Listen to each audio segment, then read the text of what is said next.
Porque a regra do amor humano também serve para a regra do amor divino. Toda vez que você tentar amar uma pessoa que não se ama, você vai ver como é difícil. Primeiro que, quando eu não me amo, dificilmente eu vou ter condições de acreditar no amor que você tem por mim. Porque amor é ressonância, é consonância, é resposta.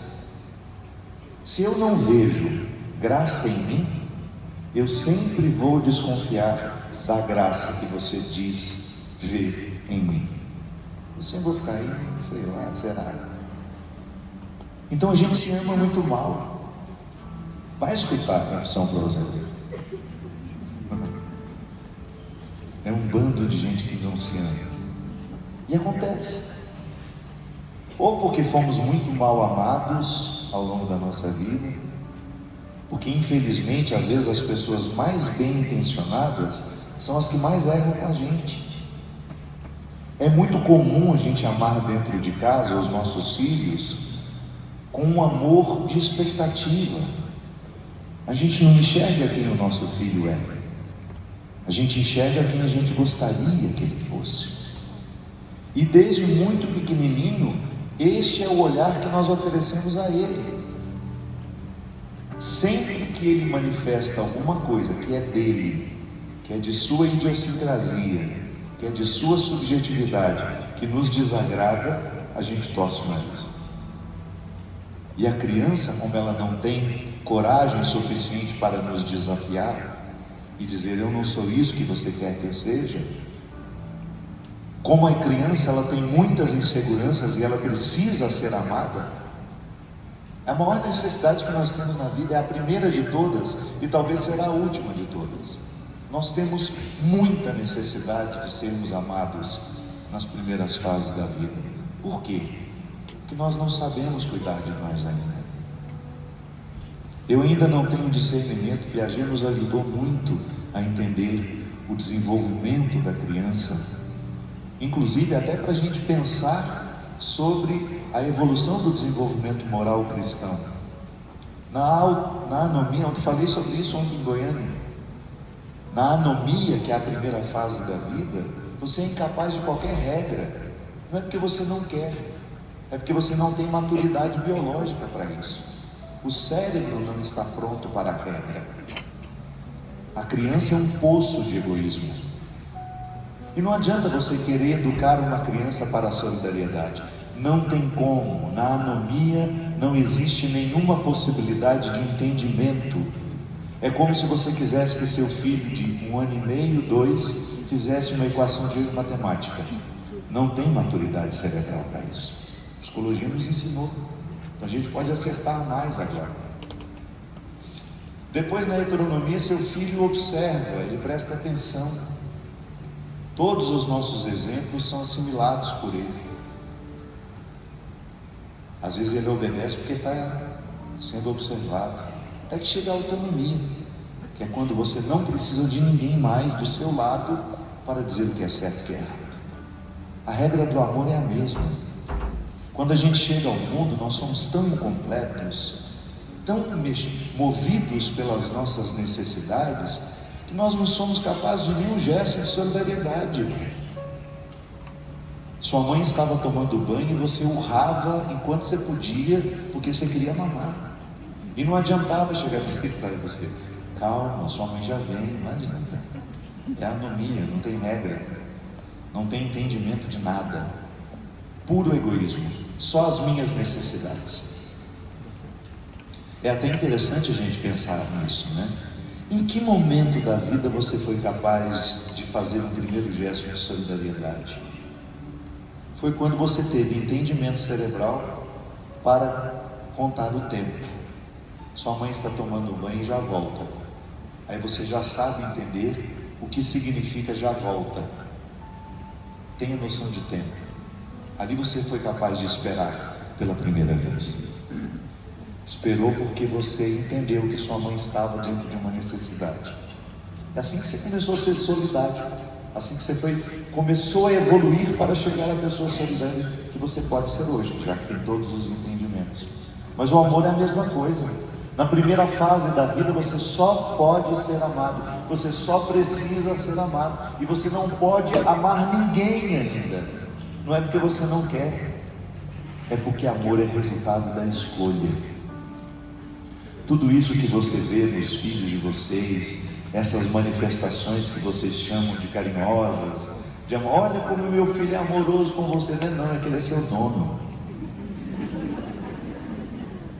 Ele manda em você. E ele manifesta isso de maneira bonitinha.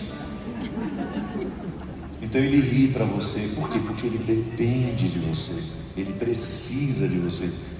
Isso não é amor? Ainda não. Vai ser quando ele não precisar mais e ele escolher estar. O amor é sempre uma evolução. De maneira que você pode entender, hoje o meu amor ainda é muito infantil. Por quê? Porque ele gira muito em torno das minhas necessidades. Por que eu amo você? Porque você me oferece isso, porque você me oferece aquilo. O último estágio do amor, o lugar mais maduro do amor, é quando o outro não precisa lhe oferecer mais nada. Você olha para ele e fala, você não serve para nada, mas eu não vivo sem você.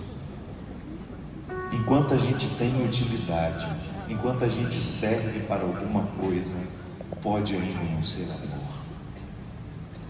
Então, quando eu não sou capaz de amar as pessoas, eu só preciso receber. E é ali que eu faço a minha primeira reserva de amor.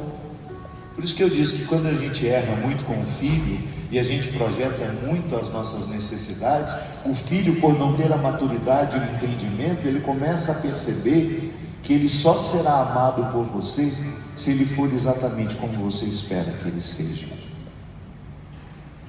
E infelizmente muitas pessoas envelhecem assim, querendo agradar pai e mãe. Infelizmente, muito entre nós aqui, se pudesse pegar esse microfone, daria este testemunho. Sim, padre, eu me identifico com essa história. Porque eu também me senti pouco amada dentro de casa, porque eu só fui amada quando eu correspondi às expectativas das pessoas. Por isso que quando a gente ama por necessidade, a gente ama de maneira escrava. E por isso que quando eu falo do amor de Deus para as pessoas, às vezes é tão difícil tocá-las por isso. Se a gente não faz essa conversa antes, ela vai achar que Deus olha para ela do mesmo jeito como o pai e a mãe sempre olharam. Porque não tem mágica. Quando eu falo que Deus é pai, você necessariamente lembra do seu pai. Se a sua imagem do pai não é bacana, dá um trabalho para quebrar isso, para colocar você diante de Deus como Ele realmente é. Dá um trabalho convencer você de que Deus não é o seu pai. Ele não tem os defeitos do seu pai. Ele não tem os limites do seu pai. Infelizmente, dentro da Igreja Católica, a gente não pode dizer que Deus é mãe. Eu ficaria muito mais confortável. Deus é minha mãe. Por isso que a gente tem esse apego todo a Nossa Senhora. É antropológico. Nós temos uma necessidade de mãe. Mãe é um vínculo que quando a gente perde, a gente entende. Porque não é a morte de uma pessoa, é a morte de um simbólico. Por mais difícil que seja a maternidade, é a morte de um simbólico. Eu tenho administrado o pior luto da minha vida, que é viver sem a minha mãe. E eu já tinha me acostumado a morar longe dela. Eu saí de casa aos 16 anos. Eu nasci da melhor mulher possível, que minha mãe sempre entendeu a minha vida. Minha mãe nunca foi uma mãe possessiva.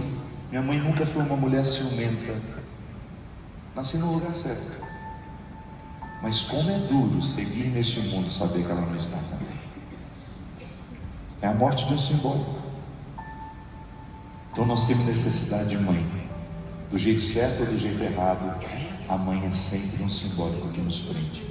Então quando eu digo para você que Deus ama você, a primeira coisa que você faz é recrutar o que você sabe sobre você e faz um julgamento imediato se aquilo que você já descobriu de você é o suficiente para que alguém ame.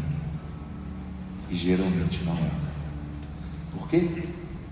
Porque nós nos tratamos com muito rigor. Nós nos desprezamos demais. E manifestamos isso de duas formas. De forma apática, quando você percebe que a pessoa, ou quando nós somos muito arrogantes.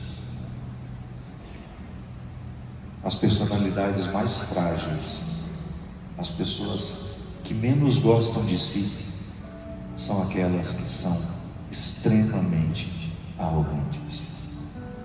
Aquelas que têm tanto medo que o outro perceba que ela é pouco.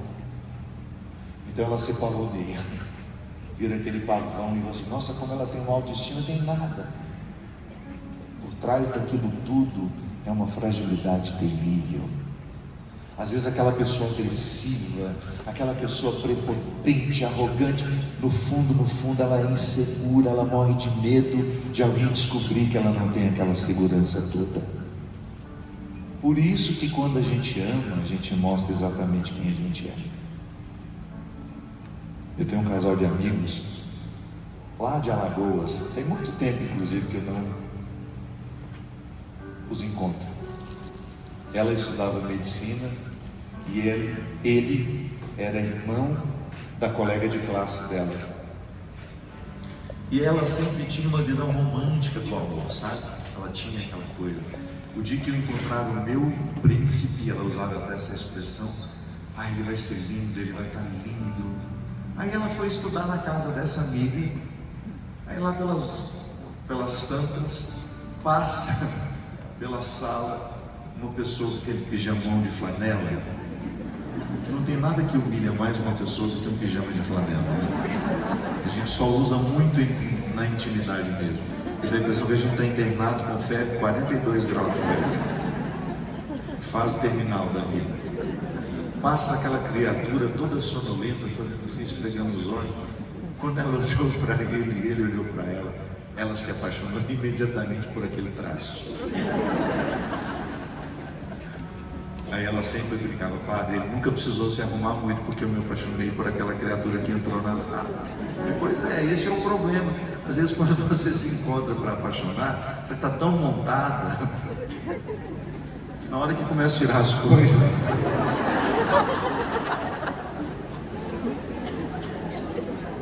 Aí é aquele processo, né? Você tem medo de mostrar que você tem uma cicatriz. Você tem medo de disfarçar, ou melhor, você faz de tudo para disfarçar aquele defeito que... E de repente, quando o outro te deixa à vontade, você tomou seu Rivotril antes de vir, você está com sono. Não, gente, eu não vou demorar muito. Você deveria ter deixado para tomar depois.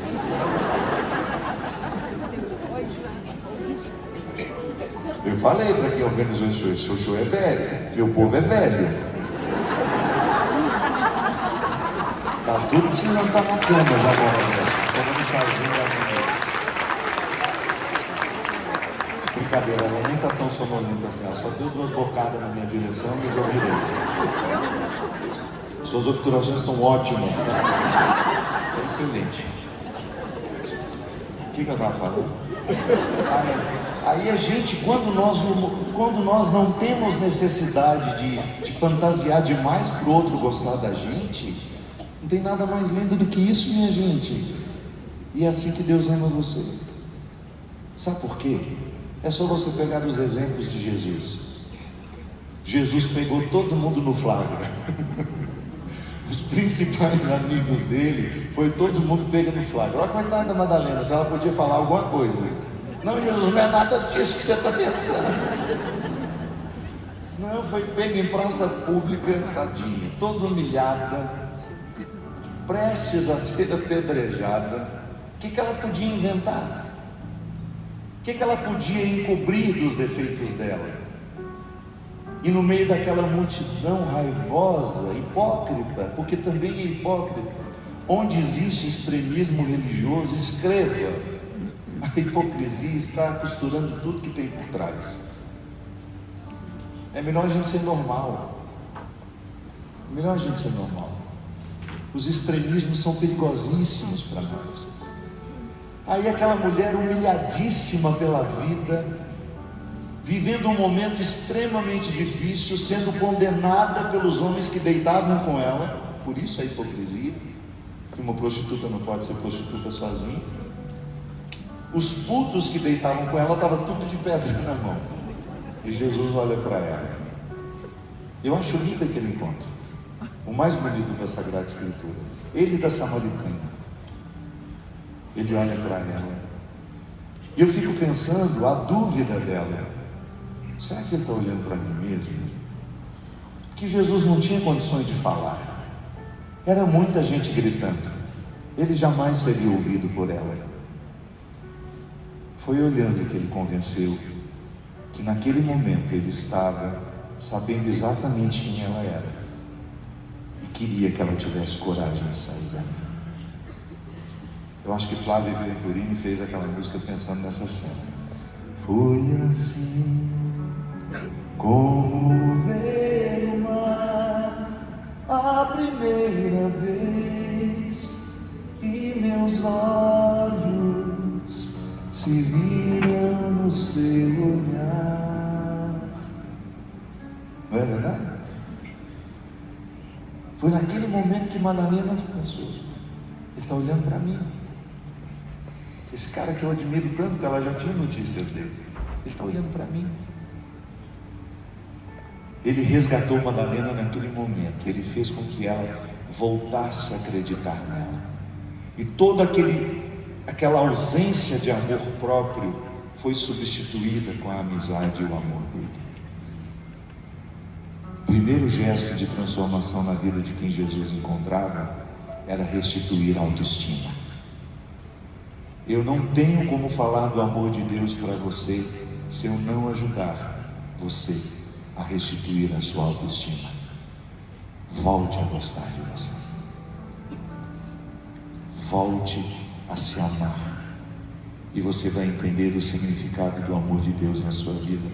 Porque quando eu me amo, eu crio a melhor proteção que eu posso ter na vida.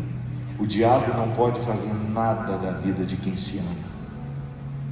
Quando eu me amo, quando eu tenho respeito por mim, eu naturalmente vou blindar tudo aquilo que possa ser nocivo e possível de me destruir. Vim aqui hoje para isso, para lembrar você que Deus ama você. Não há nada que você tenha feito na sua vida que retire de você o direito de dizer que Deus ama você. Deus é capaz de